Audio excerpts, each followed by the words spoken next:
I wish you could have been here with me yesterday. It was a big day. A big day for Merle and Kathy. Their granddaughter got married here. I guess we don't have a lot of weddings.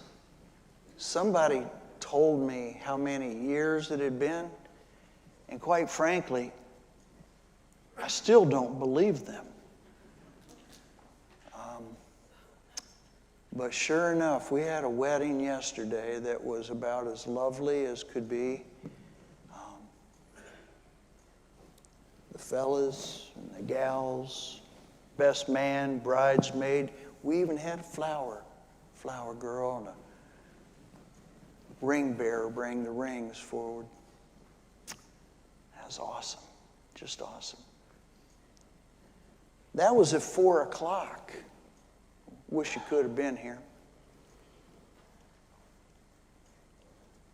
About 1 o'clock, I had 4 little grandkids terrorizing the sanctuary. I wish you could have been here for crowd control. And if you ask me after service, I'll show you some photographs of the kids sitting in the pew looking angelic for just a second. They were sitting in the chairs over here. They thought that was pretty cool. You know, when they're 5, 3, and 7 months, it doesn't take a lot. Sitting in a chair is a big deal. About 12 o'clock yesterday, we'd still decided it was too cold to go out to the beach again. We did that on Friday, and what a great time that was. They had one thing in mind they wanted to do when they landed, and that was to bury Papa Jim in the sand. We were able to get past that. I said, it's too cold. You won't like it. It's too cold, and you'll start shaking. And they said, okay. But what they discovered is that Karen had a bag of those Christmas bows, and you peel off the back and they stick to things. Like Papa Jim's hair, his eyes, his ears, his nose, his mouth, and all up and down. I think you all are laughing because you know exactly what I'm talking about. You've been there. I guess that's what it means to be a grandpa. I don't get to see my kids and grandkids much, but they've all kind of come back around to the Milwaukee area, and we'll be taking a trip up there about a month. Is that about right? And we'll go play with them again. They'll probably want to bury me in the snow. But at their age, they might forget where they buried me. See, that's the thing. We have so much that we want to teach these children. You know, I still remember the day when my oldest came out to wander. I saw the crown of her head. I was the first one to see that. And then as she emerged, I thought, this is just a miracle. It's a miracle. I wondered if anybody else knew about this.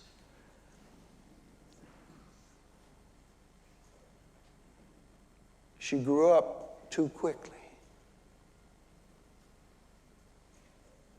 But it was good. I remember that, must have been the 3rd Halloween, that little 3-year-old pink bunny with the black nose and the black whiskers was making her way around the neighborhood up there in Wisconsin, and the bag was getting pretty heavy with trick-or-treats, and I saw her sit down on the front porch of the neighbor, which was unusual because there were still houses that she hadn't hit. And all the kids were going up and down the street trick-or-treating. And she sat down, and that wasn't like her. I went up to her and I said, honey, what's going on? And she said, I can't breathe, Dad. can't breathe. Well, it was fall in Wisconsin, a lot of mold in the air. We took her to Children's Hospital, and she was admitted for 3 days for an asthma attack.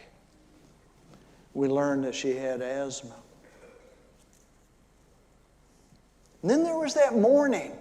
She was a year later, and she was going to start kindergarten. I woke up in the morning, I peeked in her room, there was nobody in bed. My heart started racing a little bit, and I looked in a couple of the other bedrooms and looked in the bathroom. She wasn't there.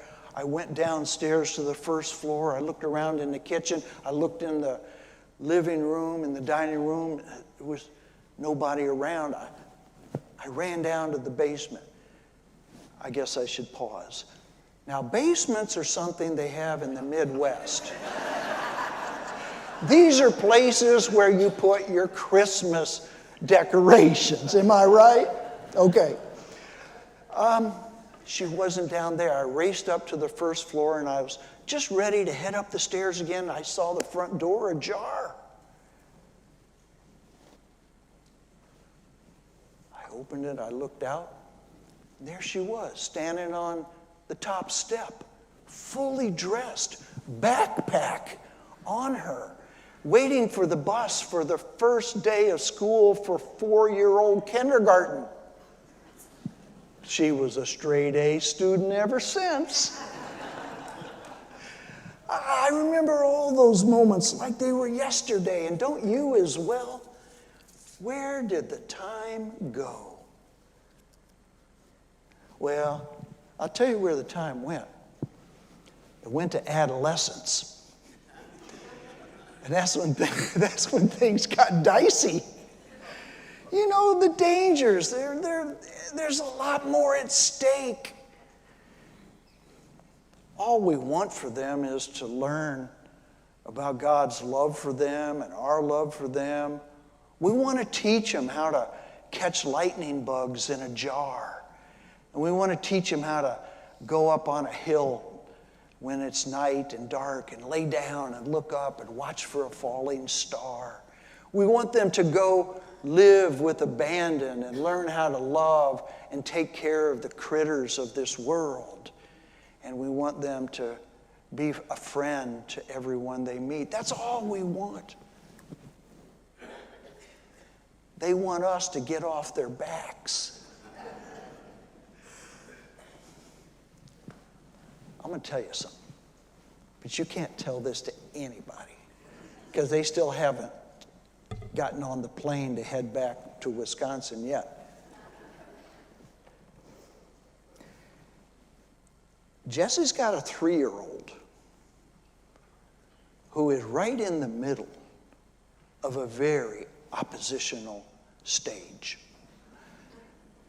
There's only one word in her vocabulary, and you know what it is. No, no, I want mama. No, I want daddy.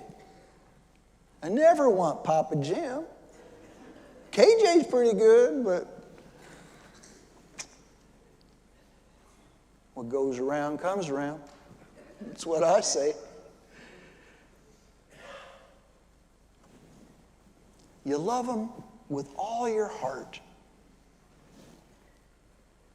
And you think you have a lot that you want to teach them. But it's not until you get there that you realize they have something to teach us. Joseph and Mary had taken Jesus up to Jerusalem for the Passover feast. Who knows? Jesus was 12. Maybe it was his bar mitzvah time. They went there and they participated in the feast, and then they headed home. Now, in those days, my reading suggests that the women leave first, followed by the men, because the men walk faster. And so the women take off for home, And the men stay back a bit and then, do whatever they're doing. And then they take off and they're heading home too. And then the kids often would travel in packs and they would play and make their way home.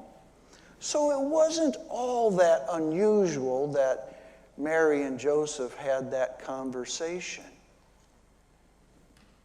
You know, Becky, where Mary turns to Joseph and says,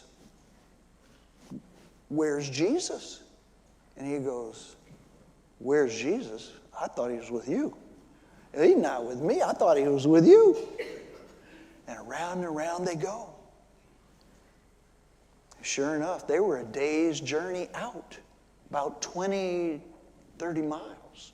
And they had to turn around to go all the way back another day, back to Jerusalem. And they were looking high and low for this kid. Wow, they couldn't find him anywhere. But then they stumbled upon the temple.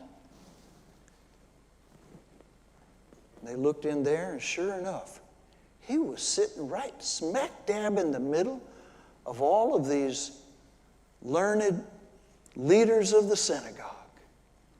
And he was questioning them, and they were teaching him. And now I'm going to tell you something right here. When Mary saw him, and she said, "Why have you put us through such turmoil?" I'm going to tell you, that's not what I would have said. I would have said that a little differently. But listen to what Jesus said. Jesus said, "Why were you worried? Didn't you think to know that I would be in my Father's house?" In other words, didn't you stop to think, to look for me where God was? That's what I mean. We don't know until we get there. Because Mary and Joseph were there in that moment. And they realized that life was not all about them teaching Jesus, as this adolescent was now teaching them. And we ought never to forget that. The older I get, the more wise I think I'm becoming. And I want to share that with everybody. Well, the kids aren't just sitting around waiting for wisdom from Dad. No. They're waiting for the inheritance. But you know what? What a profound idea that we could learn from them. They could teach us something if we were open. Personally, and I hope the plane has taken off, I think that 3-year-old has something to teach the mama and the papa. Because I know the mama and papa got stuff they're going to teach that little kid. But I think God's wisdom and God's glory and God's gift is that we can teach each other. And if we do, who knows, we might just get a little bit wiser ourselves. Yeah. That's a good place to stop. May God bless you, and may God bless our dear United Church of Marco Island.